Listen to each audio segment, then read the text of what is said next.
Nyabuoy Gatbel. Today I'm here with Aloma Kell, the founder of Gym Traditional Dancing, and she's going to explain to us why she started and why she thinks it's important of working with herself Sudanese.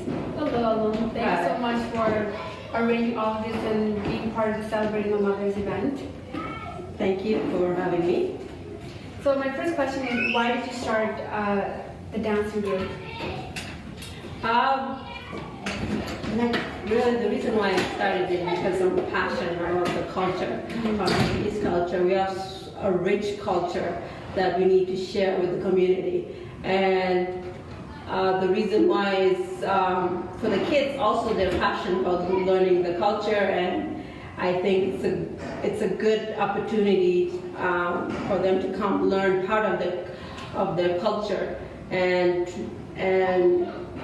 to express their culture, and it could be in any. Just to have a sense of self. It could be dance, it could be anything, but ours is just is dancing. For now. So, for now. We'll expand to that. I hope It will. So the last question would be, why do you think it's important as South Sudanese people that we work together?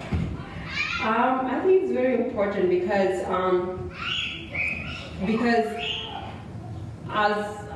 as a community, if one person works together, it's not called a community. In order to call a community, everybody has to work together. It doesn't have to be actually like I'm from South Sudan, you're from South Sudan. It doesn't have to be actually South Sudanese working with South Sudanese. It could be all different culture coming together and learning. We learn from each other, we share from each other, and that's how we expand.